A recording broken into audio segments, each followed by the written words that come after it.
Mind is so powerful, and I didn't realize it.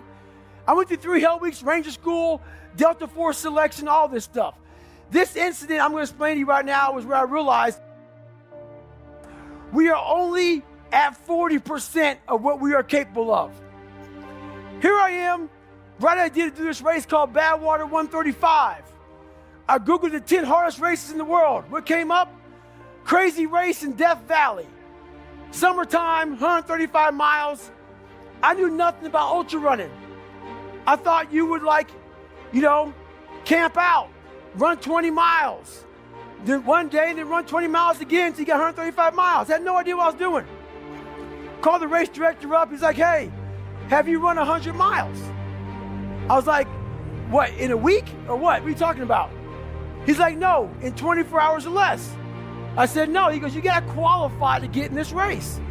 You have to run 100 miles in 24 hours or less. He was trying to call my bluff. I called him up on a Wednesday. He goes, hey, there's a race in San Diego on Saturday where it's a 24-hour race where you run around, a track, a 1-mile track for 24 hours. And if you get 100 miles, I will consider you in my race. It really helps to be smart, people. And I was not smart in this situation. I said, oh, I did the math. It's about a 14-something minute mile. I can do that.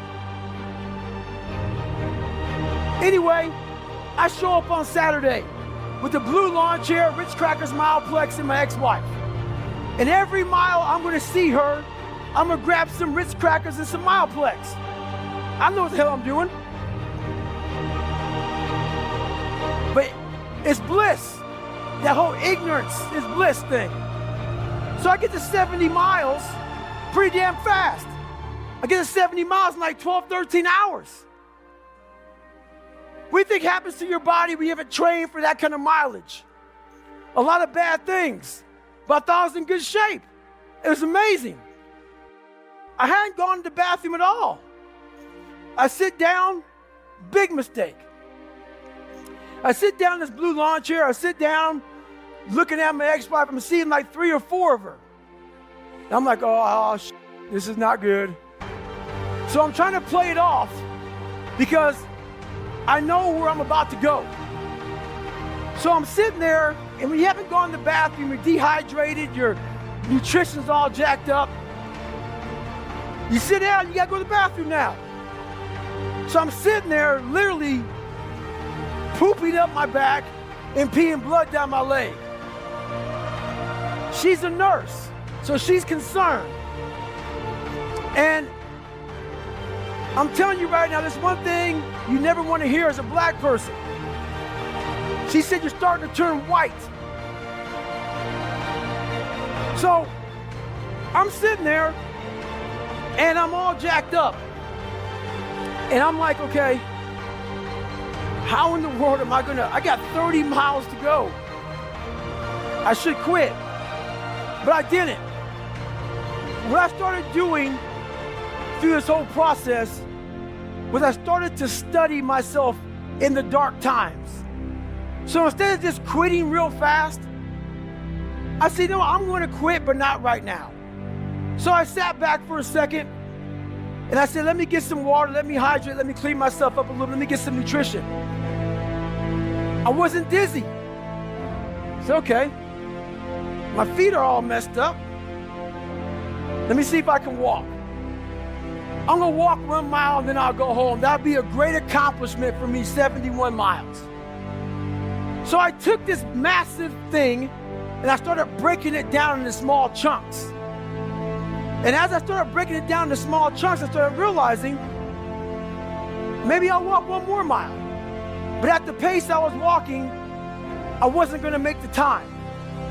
So this is when I realized that whole 40% rule. Those of you who worry, red can't hurt me, you understand it. Basically, the 40% rule is when we have a governor on our brains, like a governor on a car. A car may say 130, but if you put a governor on a car, it can only go 101. We do the same thing to our brains. I was born with limited horizons, born on the other side of the tracks. I didn't think I could be anybody. So my governor was myself. So once you take that governor off, you have limitless horizons. So this guy just passed me. He said, Goggins, just be average today. Some of you just don't understand. Some of you have been average for so damn long, you don't know what it is to do hard work. But there's a lot of you out there who want to be much more than average, but just don't know how to do it every single day, the grind. So check it out. This is a mindset. Maybe it's true, maybe it's not. But there's a motherfucker out there who wants what you have, who wants the position you are, who wants the job you have, who wants the wife that you have, or the husband. There's someone out there hungry and wants everything you can have. Maybe it's true, maybe it's not. But if it is, it's gonna be your ass. So make that a motivation for you. Stay hard. I want to be that guy. I want to be a guy that's capable of doing exactly what I'm doing today. You have to, if you weren't born that guy, that mentally strong guy, he can be made. Woman, man, whatever the hell you are. It can be made. But in making that person, you have to be able to turn down book deals. You have to be who you are every day of your life and never care about anybody who gets in your way that said you're not doing something the proper way. I was always afraid of people not wanting to, like, when you get beat as bad as I did, I lied all the time. I wanted to be accepted and loved, and that I created about 50 people. Whatever you like, I like. Just, if you would be my friend, just be my friend. And that's where we get lost in life. So today, I decided to try to PR my long run. So the first half of the run, I'm feeling great. My mind is clear, nothing going on. Think about nothing but just my running pace, what I'm doing, my breathing, everything like that. Get to mile 15, I turn around, and the demons start to creep in. That inevitable wall is creeping up on me.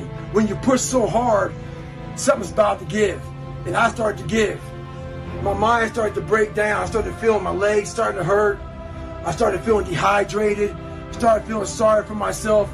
Started looking around. Why don't you go ahead and just stop? Call your girl, have her pick you up. Get out of your head and stay hard. This guy stopped me at a stoplight. He was like, hey, Goggins, why am I not getting better? I'm a big-time goal setter. I run half Ironmans. I run half marathons. I go for that new promotion at work. Why am I not getting better? I asked him a question. Do you have fear of not reaching those goals? He said no. But that's your problem. You're setting goals you know you can reach. And when you do that, that fear, that insecurity, that doubt, that's where you grow. He's not getting that. You must always set goals that you think you cannot achieve. And then there you get better. Stay hard. Everything I didn't want to do is what got me to where I'm at today. It's about what you're saying to yourself, but it also comes with work. So whenever I was getting beat down, physically, mentally, spiritually, whatever I was going through, just saying, you can't hurt me. I had this haunting voice in the back of my head. A lot of us have it. We just ignore it. And it was there for years. So I knew in the back of my mind that I could pull off this whatever I wanted. I knew I could. I knew that, but I was afraid of the work because I wasn't gifted with brains. I wasn't gifted with God-given talent as far as like athleticism. So I knew to get to where I had to go, to be on the same playing field as these men, to even try out for this program, I knew the work was going to be something that I didn't want to even attack. So I was just putting it off. It haunted me. That's what I realized for myself was I wanted that comfort zone that everybody looks for, that pat on the back. They don't want to hear all the bad. They want to hear everything that they're doing right. And I realized that's what kept me in this world. That's what kept me in this world of not accomplishing anything. What I did was I became that big, bad, nasty that you don't want to walk into at nighttime. I became the roughest critic in the world on myself. And that's what changed me. The harder it is, the more you start to push back. And the more you push back, and then it's not right for people to talk about. It's not right for, like, let's say you are fat. I was fat. That's why I talk about it. And it was hard as every fucking day to get up. I know what it feels like. When you roll your fat ass out of bed and all you want is some fucking damn cinnamon buns and chocolate milkshake. I know what it is. I know exactly what it is. But I can't want it more than you. And so many people just want it the easy way. I'm sorry, man. It's not. So what they start to do is they build this narrative of it's okay. When the narrative should be, you need to work harder. You need to discipline your mind better.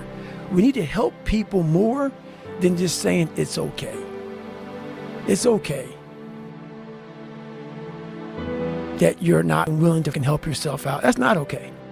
I stopped caring about people, that what they thought, being judged. Wow, if I say this, if I started right now, are you gonna make fun of me?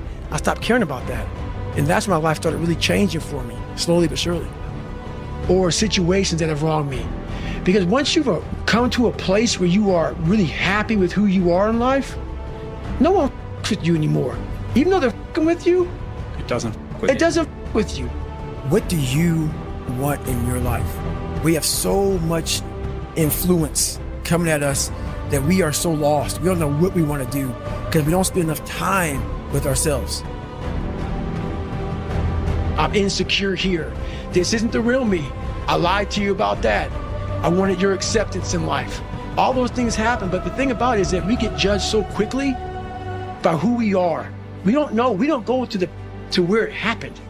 Life created this person, me. And I had to realize, man, that's okay, man. It's not my fault. Now I gotta go back and fix it though. So a lot of this isn't your fault, why you do some things you do, why you feel the way you feel. But no one's coming back to save your ass. You have to go back to where they started, wherever that place is for everybody, and have the courage to go back there and start fixing what broke you. I was just an insecure, scared kid. But the best thing that happened to me, no one helped me. So the only way I could turn it around was to suffer. I had to build calluses in my brain the same way I built calluses on my hands. I saw myself as the weakest person God ever created, but I never blamed God for anything he did to me. So I wanted to change that to be the hardest man ever created. Am I that? I don't know, but you had to have a goal. And my goal when I was sitting there, not going to school, being bullied, having no self-esteem, my goal was the only person that's gonna turn this person around is me. All these insecure people putting their insecurities on you, you gotta flush it out. You gotta just be whoever the hell God or whatever the hell you believe in. If you believe in nothing but yourself, I don't care what it is. You gotta take everything and throw it away. You have to believe in one thing, and that is yourself. And I'm not saying don't believe in God or what you believe in, but right now, for you to find greatness in yourself, you're not gonna find it by looking in a book or by even hearing me. I may give you the spark, but you've got to go inside yourself to find it. How? That's the question. How are you gonna do that? Thicken your skin, become more of a human being. Don't be afraid of the reflection in the mirror, because that's all you can be afraid of. Once you overcome the reflection in the mirror, on the other side is greatness. Greatness is whatever the hell you dreamed of in your own mind. You gotta first see it. You gotta first create this vision in your mind. Once you create this vision in your mind, it's how am I gonna get there? But you've got to go inside yourself to find it. And that means you gotta be quiet.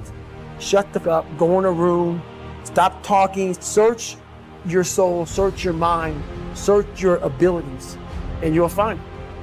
But if you're not looking for it, you won't find it. So you gotta go start your journey. And the journey starts with you finding, why the hell am I here on this planet Earth? Why am I here? And if you don't know that, you will live the rest of your life searching, always asking the question, why? Well, the big thing that got me lifting was my self-esteem was real low. So I hid behind that big body. So I was 175 pounds before I became that 300-pound guy. And the reason why I became big was to hide my real soft, insecure, fearful of everything self. And being a large individual, it scared people away from the real soft David Goggins inside. So I built this humongous exterior to keep away the enemy, because my mindset wasn't what it is now. When you know these things about yourself, and you know that you're hiding from certain things, and you know why you became big. I didn't become big for the love of the sport. You know, it wasn't like, you know what, I just want to be some jacked up cat, man, walk around, eat, 10,000 calories a day, bring around my, 8 gallons of water to the gym, sit down with my damn smelling salts and just get after it. I love that part, but it was hiding a lot going on in my life, in my personal life. So that big guy became my armor, became my shield, so people wouldn't pick on me anymore. They'd be scared because I would, just either just beat the out of them or just eat them, whatever the first. And the one thing that I really realized was, for me to become a tough guy, and that's what I wanted to be, I saw myself as a very weak man. And for me to be hard and be tough, I had to start going over to that list, that scary list, to start facing that, because I knew over there I was going to find a whole new person. Because if I kept on doing the things that made me feel comfortable, I was going to continue being that same person I always was, the lying, insecure, fearful person living this nice, comfortable life of mine. So I just designed a very uncomfortable world for David Goggins. And in that world, I found a whole new different David Goggins. The biggest problem in this world is other people, not yourself. It's other people in your head. They are puppet mastering you pretty much on your life. We live by the narrative of other people. But what means the most to me is the emails I'm getting. The emails talking about how you're setting different goals, how you're leveling up, how you're finding more, how you're not feeling sorry for yourself, how you're not looking for that handout that the world's not going to give you. I'll tell you right now, wolves, a lot of wolves travel in packs. But there's some times when even the wolves in that pack don't understand who you are. You must go out there sometimes and travel alone. And even the toughest and hardest people in the world don't have any idea what you're trying to do, and that's okay. You must always look to be uncommon amongst the uncommon. Stay hard. A lot of people have teammates and family push. My mom was struggling, bro. She was struggling. So it was like me and my mom. And so it was a lot of just me. So when you're waking up every morning by yourself, getting after it by yourself, and it's the hidden work. People see a 1 minute video of me running these fighters, they see during the fight or after the fight. They don't see what they deal with every day. I'm not good enough. I'm not good enough. I shouldn't be here. Because every day, even though they're the best in the world, that little mother 7 or 8 years old is still in there saying, "Oh man, you don't have something. Man, we're not good enough. You shouldn't be here." So you're always fighting that motherfucker. Even though you beat it, you never truly beat it. And you get up early and all these things you do to start forming yourself. You're alone. You're alone. You may have a shrink you're going to. You may have a best friend you're going to. But there's 24 hours in the day where you're alone in this brain. And your brain is talking to you in all kind of ways. And it wants to control you and pull you in these different pockets. If you can't control your own brain and your brain controls you, you got to tell your brain where you want to go and how you want to go and how you want to get there. You got to control it. If not, it's over. You have to be quiet in your mind. Get away from people. We love being around people. We love talking. We love partying. We love all that. It's okay to be alone. It's also okay to be unhappy. I put my phone away, I put it away, and I go dark. I go dark a lot, and it's because I have to find out. I'm on a journey of life, and we all have a different journey. And I want to be in my pine box, and I believe your spirit lives forever. It has to. It's too powerful. No way in hell that thing just dies when you die. I want to be able to look back on my life when I'm all dead and be so fucking proud of myself forever. This is all temporary.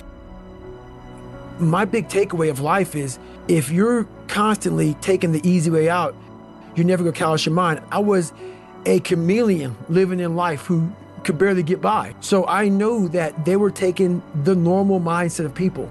They weren't talking about the 1%ers, the people who want it like there's no tomorrow. Everything I didn't want to do is what got me to where I'm at today. It's about what you're saying to yourself, but it also comes with work. So whenever I was getting beat down, physically, mentally, spiritually, whatever I was going through, just saying, you can't hurt me. I had this haunting voice in the back of my head. A lot of us have it. We just ignore it. And it was there for years. So I knew in the back of my mind that I could pull off this whatever.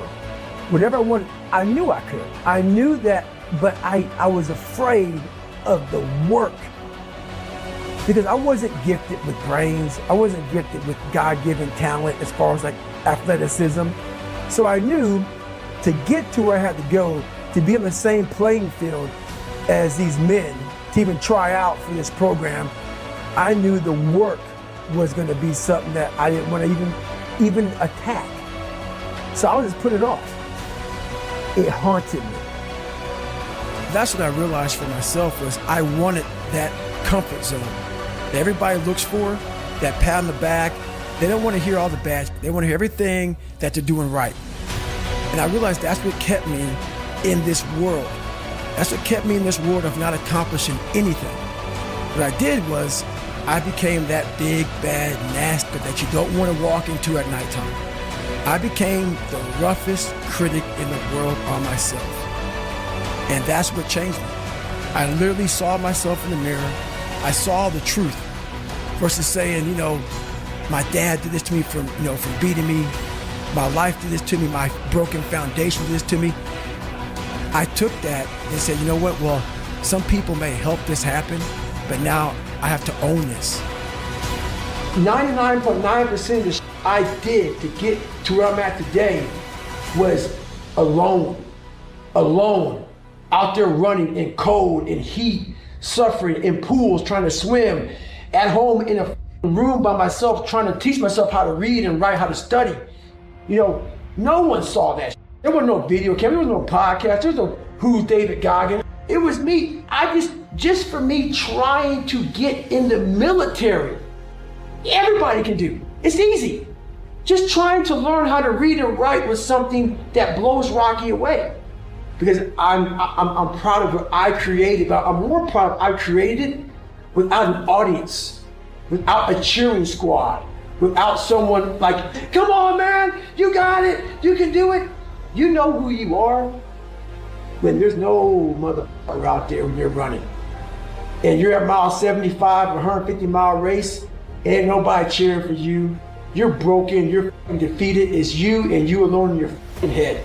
And I stayed that way for the better part of 30 years, trying to figure it out.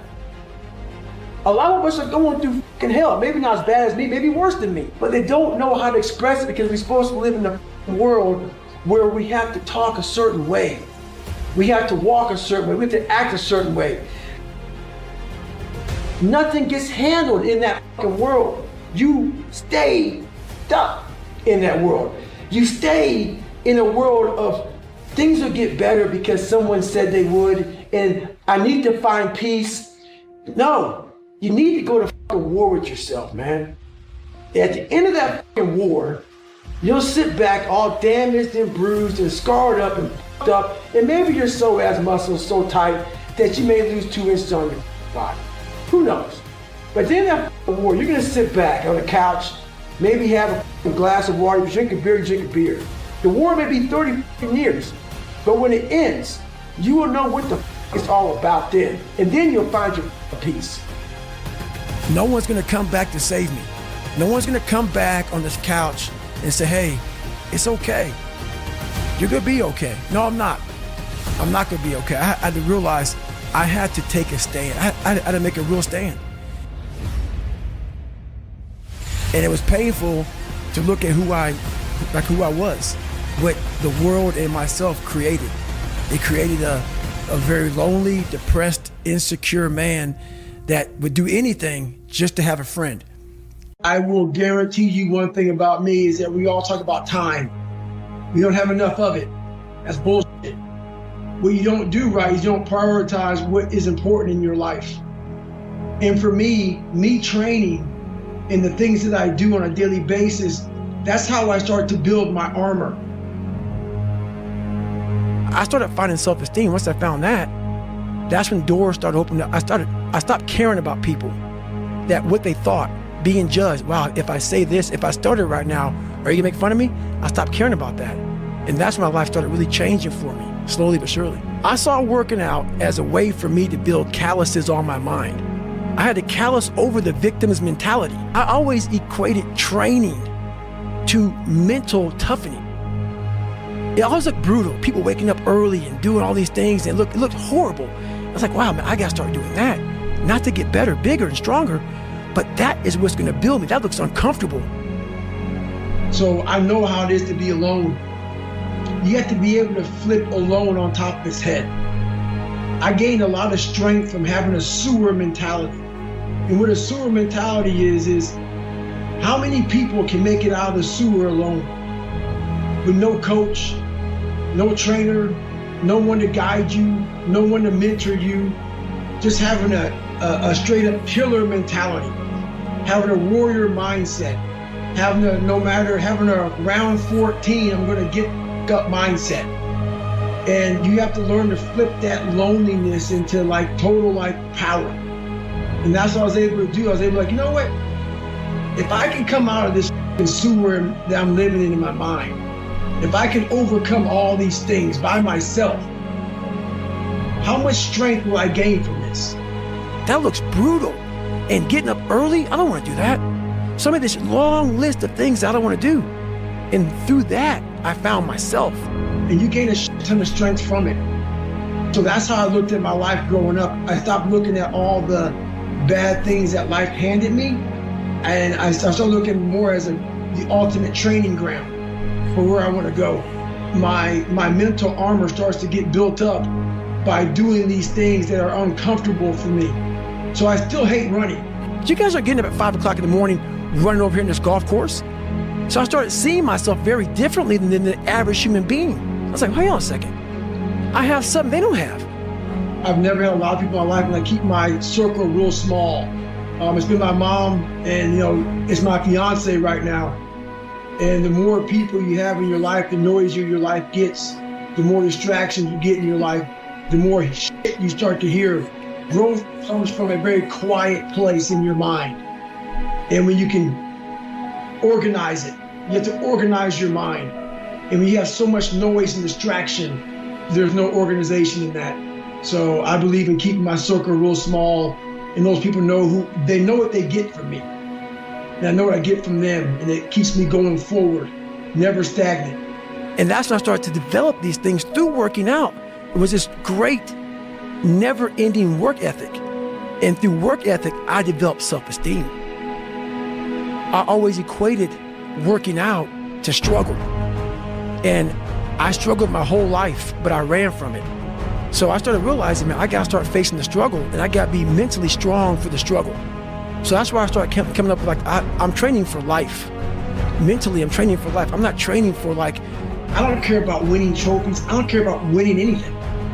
All I want to do is go the distance. And I found out on my own pretty much, is that through discipline, through self-discipline, through repetition, through tons of repetition of the same thing that you don't want to do, and that's the key thing. Through repetition of things you don't want to do, you develop mental, like an armor for your mind. You start to armor your mind, because your mind's like, okay, we suffer every day. It's what we do. We do stuff that sucks every day. So then when the suck stuff comes, you're ready for it. And that's how I started coming up. I just started being very uncomfortable. And now it's like just a way of life. And I am happy because this is my lifestyle. This is what I want to do. But trying to find your best self, you become unbalanced. And people always talk about this mythical creature called the balance. You want to be balanced. I think balance is a bunch of bullshit. Yes, I really do. You think for everybody? Really yeah, I think almost for everybody. Everything in my life, so I had to learn this ability that I talked about. My physical gave me the self-discipline, and that literally has carried me over to, I can sit down and study what may take some people an hour to study. I have to sit down for maybe 10 hours to learn the same. And that's very frustrating. So I always talk about running and swimming and all the stuff I did in the military and pull-up records and powerlifting, all these physical feats. Some of the hardest I do in my life is just learning. But I got that self-discipline from waking up at 3 and 4 o'clock in the morning to go out in the cold weather, to get my run in, to get my lift in, to get my swim in, to do those things.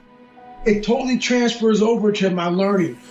It's that self-discipline you gain from feeling good about yourself by overcoming yourself on the physical aspect of life. But I was like, because I kind of was preparing myself for the next part of my journey. I don't like to lay in my too long. I give myself a couple of minutes to, okay, we got man the fuck up. We got to get back, like, what's next? Let's go see, let's go back to college. Let's do something, because you're running and your athletic career's done.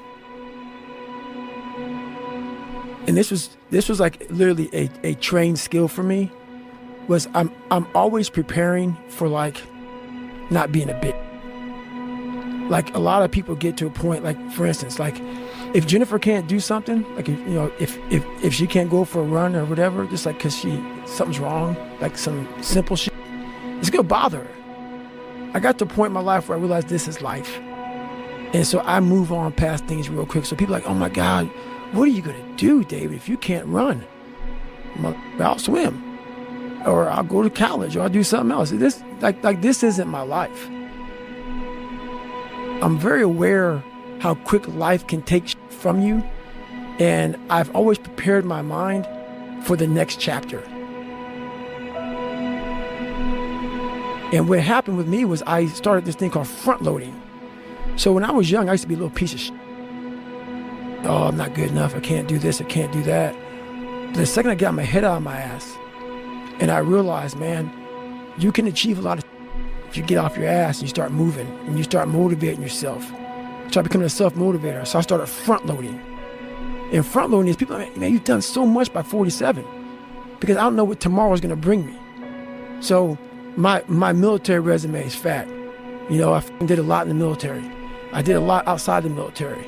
I've made money. I've done almost every race out there, hard race in the world.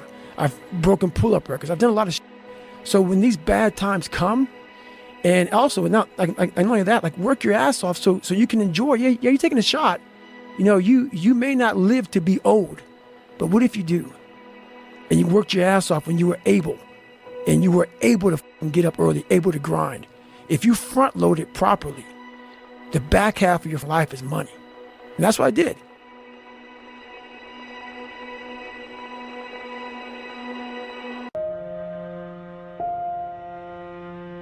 And this is one thing about life. This is why you always must be ready.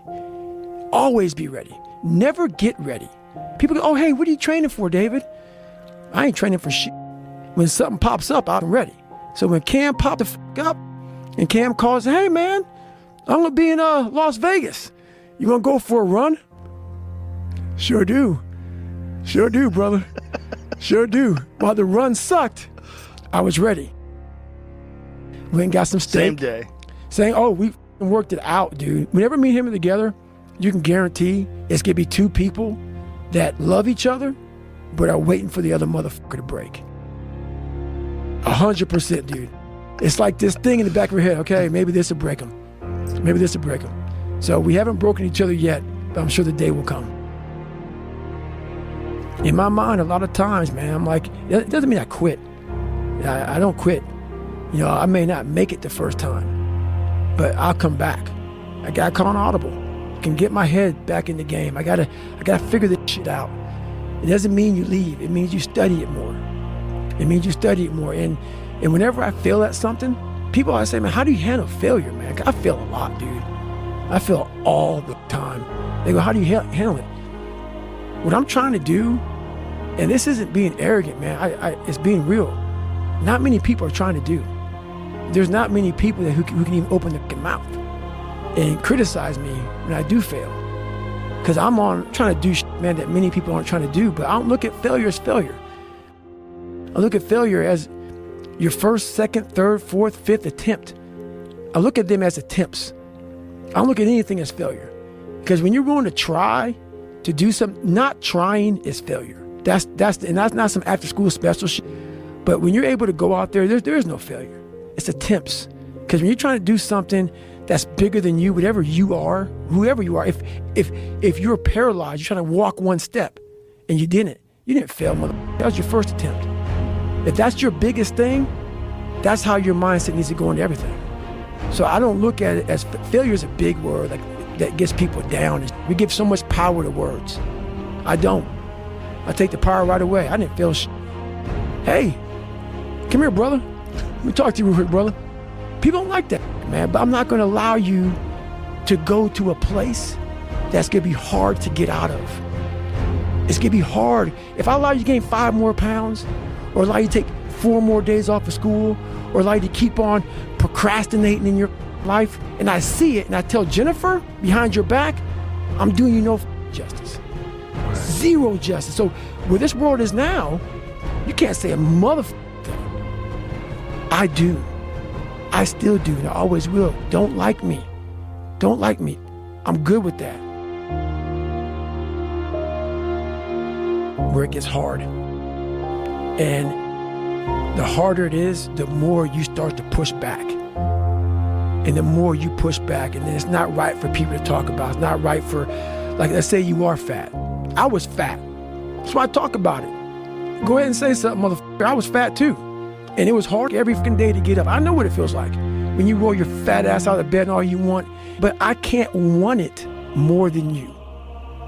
And so many people just want it the easy way. I'm sorry, man. It's not. So what they start to do is they build this narrative of it's okay. When the narrative should be, you need to fucking work harder. You need to discipline your mind better. We need to help people more than just saying it's okay.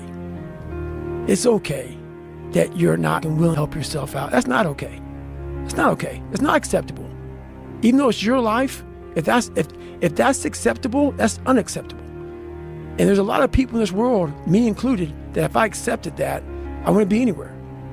So yeah, a lot of people just, they start creating a narrative about themselves that make it okay. The ultimate get out of jail free card. And now the world is set up to have so many get out of jail free cards. Everything is okay. And you can't say a motherfucking thing about it. I want you to go there with me. I'm taking you there with me. I'm a storyteller. I want to take your ass down Paradise. So the house I lived in Buffalo, New York, that I got my ass beat every day, funny. We lived on Paradise Road. And it was anything but paradise. So I want you to go there with me. You want to learn from me? Let me take your ass home. Let me take you there. So that's the whole thing about it, man. We're scared to dive into our lives. What made us who we are? The beautiful people that we are. We're all jacked up in so many ways. That's the beauty of us. That's the beauty of me. I'm jacked up, but I figured out my own little process on how to get unjacked up and I'm not going to get the same, I'm not going to get the same way you're going to get there. You may get there by going point A to point B. I might go point C to D to E to F, but I'm going to be there the same way you are, just a little harder. That's how I train my brain. So it's just different. I'm just a different thinker. My part-time savage was me running like 50 miles a week. What I used to do, and what I do now, is I got to a point, I'd be running, and I was like, okay, man, we could do 10 miles today. I get to 10 miles, but oh no. That fucking demon that I let out every morning that walks the streets at night, he comes and says, no, bitch, not today, man. There's somebody out there that you don't know, have never met in your entire life, that is doing 12, 13, 14. You're going to do another one. And when you meet them, you ain't getting ready. So, Goggins kept on running. I'm the hardest working guy that doesn't talk about it. So basically, I don't take any days off. as far as working out. First thing in the morning time is you have to build your confidence. And every day you're constantly gaining and losing confidence. You're never staying the same. So how you build your confidence is, if you like what you see in that mirror, that's how you start your day off. If you wake up and you look fat, you look out of shape, you're not feel good, which is, or you don't feel good inside. So my whole big thing is get up and work out. Shed some calories. Get the adrenals going. Get the mind going. Get all that going. Every day I run. Every day I work out. A lot of people, what they do is they have these finish lines. And I have a saying that says, I don't stop when I'm tired, I stop when I'm done. When I was younger, I didn't have any goals. It's not really so much about goals, it's just a to-do list. And as a human being, if you don't have a to-do list, you're gonna sit back and just fade away. So I've been grinding lately, every day, running over 20 miles a day, getting up early, going to bed early, eating the right shit. This last week started taking a toll on me. I usually don't think too much. Get my shoes on, head out. I've been thinking a lot. That internal voice has been talking to me, talking about, oh man, you're tired. Looking at my shoes about pushing back the time of that I go out to go run. So I decided to tape record myself. That internal voice I put on tape. So if you ever have a hard time out there, tape yourself. Listen to what kind of bitch you're being. Stay hard. You need the ability to grind your ass into a fine powder. And when you're in that fine powder, find a way to build that motherfucker back up repeatedly. And that's possible. I always fix the things on the surface. If I couldn't read and write, I learned to read and write. I would always fix these things on the surface level. And so whenever something hard would like raise its ugly head, I didn't have any kind of tools to handle it. I'm like, man, I thought I fixed this already, man. But no, I didn't go deep into the dungeon of my soul to say, okay, what is making you a quitter? What is making you a weak man? What is making you afraid? That's why I kept on quitting and going back to start, or not knowing how to get through hard times. And that's why I always tell people, I'm not a theorist. I didn't study, I didn't study a book. I literally put myself in a fire repeatedly like a sword. You put a sword in a fire repeatedly and repeatedly. If you keep on doing that, you're gonna get a nice sword. And then you keep on beating it. You gotta beat the shit out of it. And that's what I am. Yeah. I became that. I said, okay, we can't quit. We gotta figure out what's wrong with you, what's going on here. So I kept on putting the sword back in the daggone fire, and I just beat it harder. And I beat it harder. Before I knew it, I started realizing, all right, man, the brain is starting to get hard. The brain is starting to get hard. The one mentality that you must have in life is that regardless of what's in front of you, you still must grind. I'll never be in the Olympics. I'll never be a professional athlete, but still I grind. I fail at most things I do, but still I grind. I don't want to do what I do, but still I grind. And that one day, you see me down a dark alley, run at 1 o'clock in the morning, know one thing. I was grinding. Stay hard. And I know how to self-motivate. A lot of them don't know how to self-motivate, man. Like, we like to put the headphones on, like before the big game, and listen to the music. What do you do when the headphones come off, bro? It's you in your own mind. I know how to do that. That's the hard part, man. Do you ever listen to music when you run? Never. I'm afraid of this. I'm up here. Life made me this way here. I stutter. I have these issues with reading and writing, and I'm fat and I'm insecure. We can't live like this. We can't live in fear. We can't live in judgment. We can't be afraid of what people right now are looking at me saying about me. We cannot be afraid of that. My reading, my learning, my workouts, my diet. When you start neglecting all of that, you neglect one of them, you can neglect all of them a long time. It's going to haunt you. When you start seeing that, my God, I haven't eaten right in a long time, haven't been sleeping right in a long time, it can only be one of those things to take you off. I'm very aware of my eating, my sleeping, my disciplines of life. And when I started to get too far away from them, it's a hard stop. And the only thing that gets me mad nowadays is that so many people die with untapped potential because they think that someone else is better than them. And they were born not with the greatest tools. You need the ability to grind your ass into a fine powder. And when you're in that fine powder, find a way to build that back up repeatedly. And it's possible.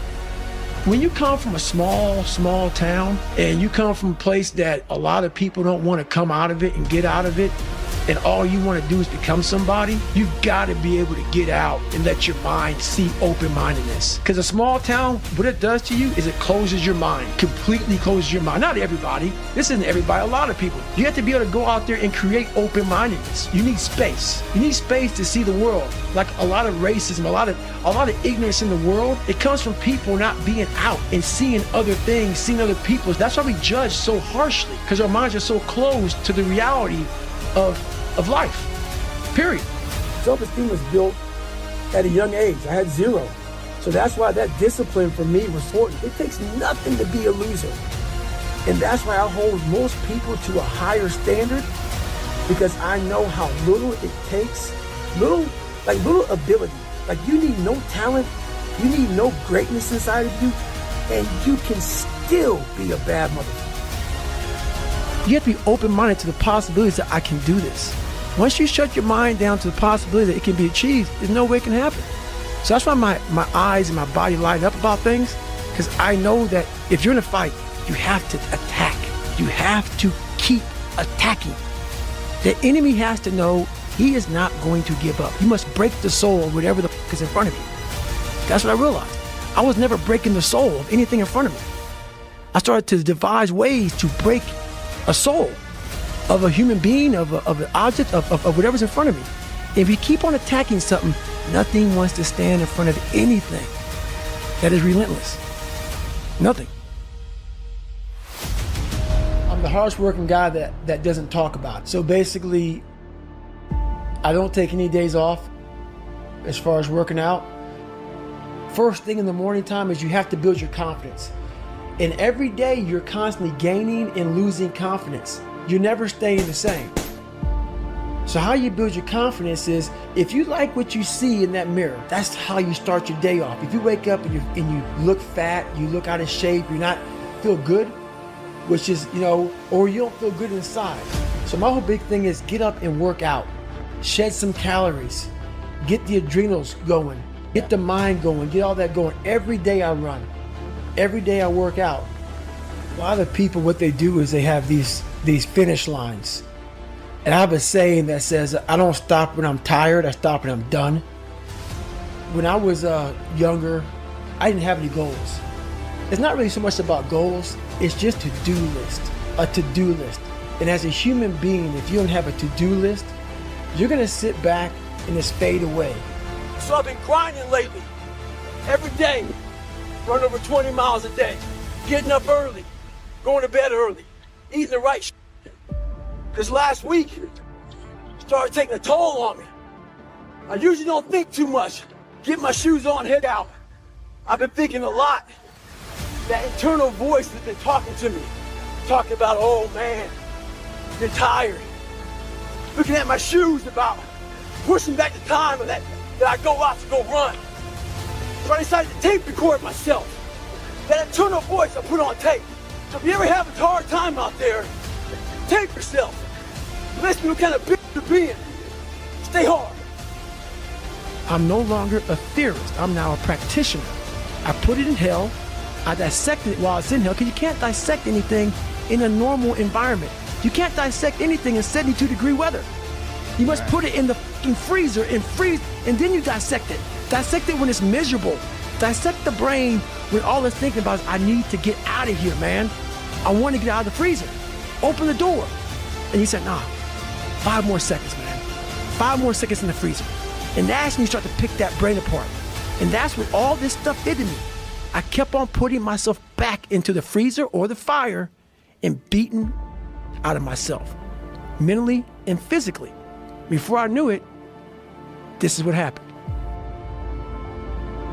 I am even though people may not believe it, because I cuss, which is hilarious, I believe in God big time. I've had this voice in my head since I was a young kid, so what trained me was that voice. This voice in my head guided me to the spot where I'm at today.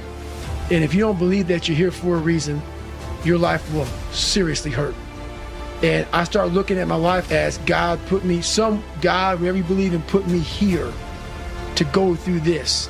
And now I see all the hundreds of thousands of lives I'm changing by the hell I went through. There's a lot of power in that. So my purpose, as I started going through this journey, instead of looking at like, woe is me, God, man, why, man, why? I started looking at it as, it's the perfect training ground. You knew exactly what you were doing. You put me in every situation possible to tell a story that needed to be told. People don't really understand what that is. When you're in the worst environment possible, the worst situation possible, and everybody's looking like, God, man, I hope this ends. And you see that. Time slows down and you see that. You're feeling that. Everybody has that look on their face like, God, this gotta go. I don't want to be anymore. And when I started realizing, I started playing mind games. And I was like, you know what? I bet these f***ers are looking at us, judging themselves about when they were going through Hell Week. About, let me see, I'm looking at Goggins right now. I was better than him. I was like, okay, you're gonna judge me, right? All right. So that's what I'm gonna do to you. They tell you how you're supposed to feel. You are feeling that way. I was like, don't let these motherfuckers tell you how you're supposed to feel. No, it's day one, motherfucker. This is hour one. So I was getting my boat crew all jacked up. I said, we're gonna take these motherfuckers' souls. So when they had us doing this simple thing that guys were struggling with, I looked on the instructors' faces and it looked like someone had just with their soul. And I looked at my guys in my boat crew and I said, hey, guess what? We own space in their head. We own space. They're gonna think about us tonight. We start fueling off the fact that, man, it takes 1 second of energy to steal everybody's. And then you have all the energy you need. That's all you need. You need to look at someone's eyes. You know how it is when you fight somebody and you broke that. He's like, oh God, man, I don't want to go back to the next round. And you feel like, my God, I can fight all day. I can fight all day long. That's what taking souls is. But you have to have the will, the heart, the courage to go that distance when you're exactly jacked up. You have nothing left to give and give more. In life, a lot of us believe that we're working much harder than we actually are. We think if we got up early for 4 days, we've earned something. You gotta drop your entitled mindset. We believe you work harder than we actually have. Trust me, most of us haven't. Learn to help yourself. Don't count on other people to help you. Stay hard. The mind's a medieval mother that's constantly fighting against you. It's the only thing in the history of the world that shows up on time, every time. It has a tactical advantage over you. It knows your fears. It knows your insecurities. It knows everything about you. It may be the only thing in that world that knows all about you. You gotta know about it. Because the end was near. But there were some asshole instructors that would hear the happiness and go right on past the end point. When that happened, everybody stopped talking. Heads would stop dropping. And I started taking soul. At that time, I knew what happened in their mind. They were living off the hope factor. They hoped the instructors would stop running. They hoped the water was never cold. They hoped the weather was good. I don't live off that hope. I wish the water was cold. I wish the instructors keep on running. I wish the rain. When the ending is unknown and the distance is unknown, that's when you know who the you are. Stay hard. Most of us fail in life because we're afraid of what everyone around you is thinking. That's 100% truth. That's the one thing I realized. I walked around and I put these people on a fucking pedestal. Everybody was better than me. So I can't tell you anything about me because you're gonna judge me and I'm gonna feel even worse than what I am. Always be ready. You never know when your next challenge is coming out of the blue. A lot of people need to have that special event that's down the road that gets them motivated to get ready for the next challenge. I'm telling you right now, every day in life presents the next challenge.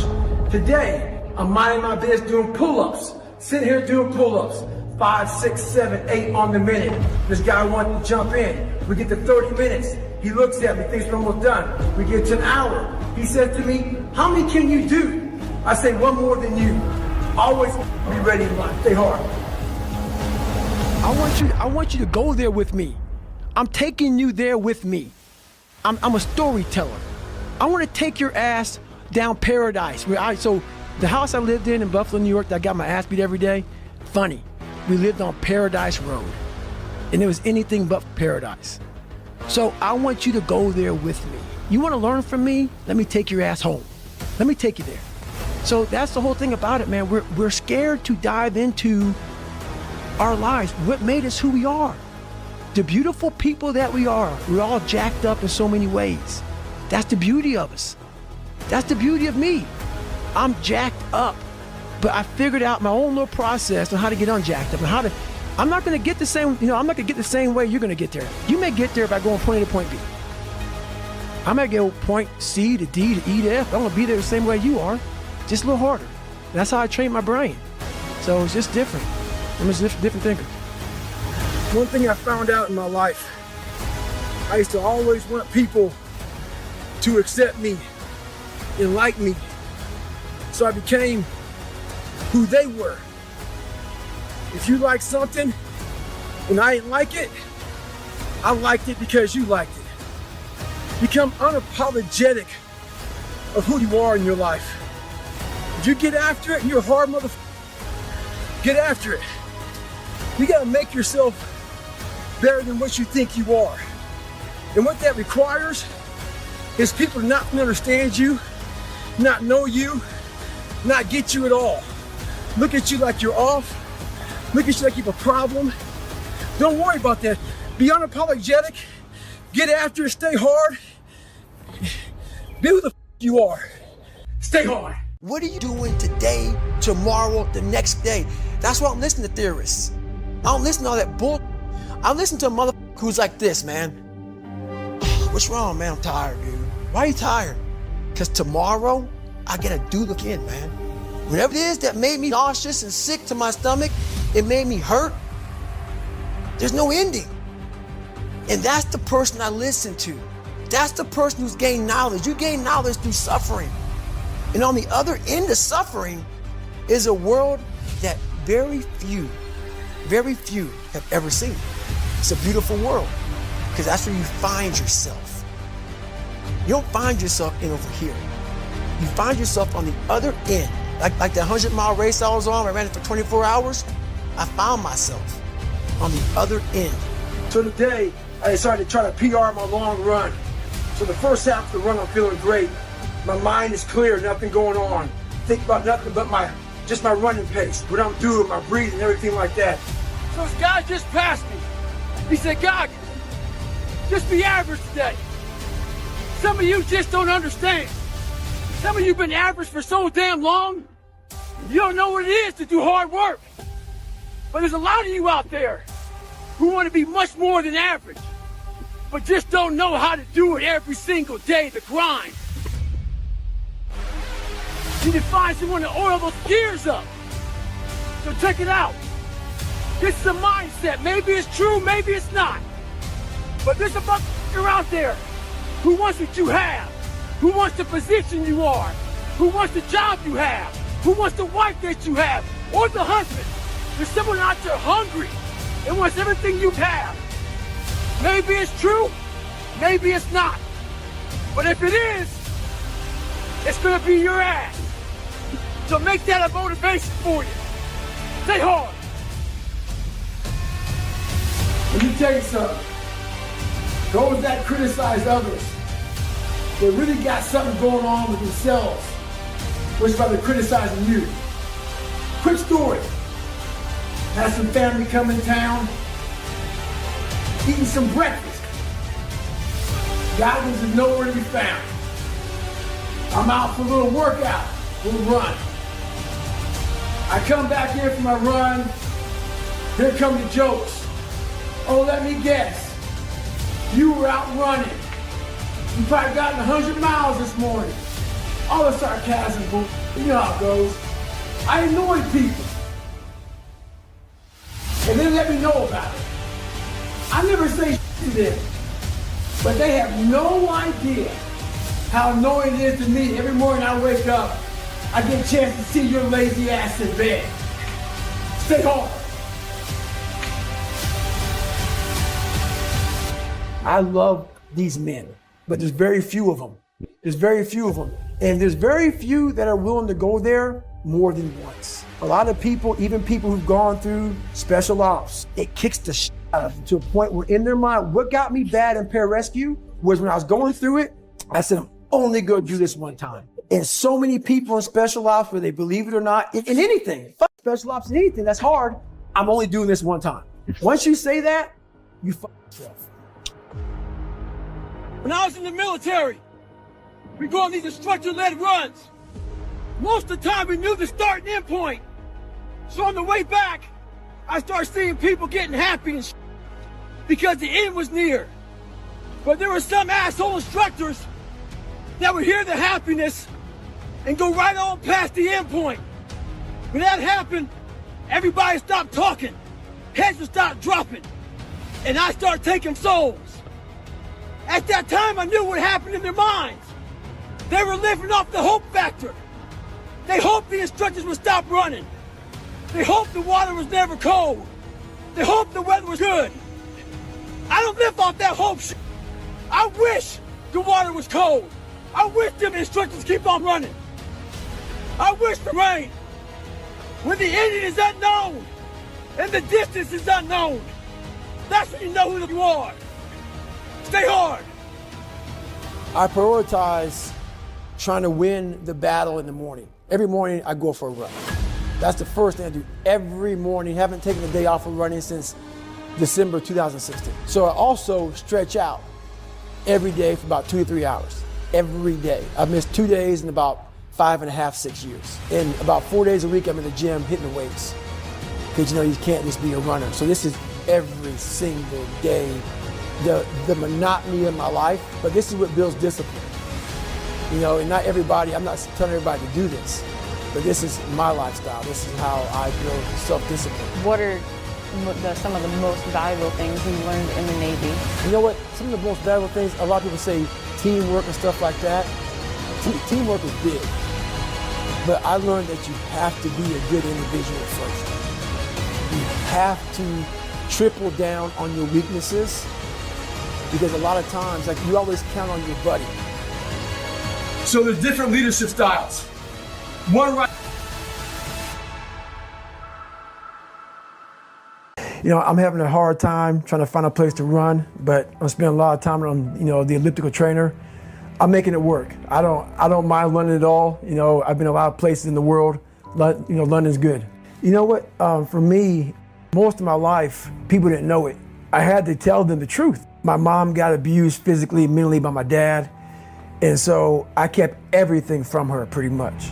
Whenever I wanted to tell her something, it seemed like bad shit was always happening, not just to her, but to me also. But at a young age, I felt like I was a man of the house. So I didn't want her to know anything about my life. Like what I was going through. I had a learning disability. I still have a learning disability. My dad beat the hell out of me. School wasn't great for me. So everywhere I went, I was having all these kind of obstacles hit me in the face. So I just hit it. So I became a really closed person because I didn't want to stress her out anymore. So I became this person who walked around with like two sides of David Goggins. There's one side that was like, I'm a tough guy. That was the outside surface. But on the inside, I was a kid that was just hurting, that needed all kind of help, but no one knew it. I never talked about it because why? That showed weakness. And my mom didn't need to hear it. At least that's what I thought. So, for me to come out and be this vulnerable, because everybody thinks I'm Superman. Everybody thinks I'm Superman. So I had to tell them the truth. And the truth is very important. And for me, a lot of years of my life growing up, I lied a lot because didn't have a lot of friends, felt socially just all kind of awkward. I was hiding all kind of stuff. So you do whatever you can to create another human being that's acceptable, that you think is acceptable in society. And when I did that, all that came out was a bunch of shit, a bunch of lies, a bunch of filth, a bunch of nothing. That's who I am. I was lazy. That's who I am.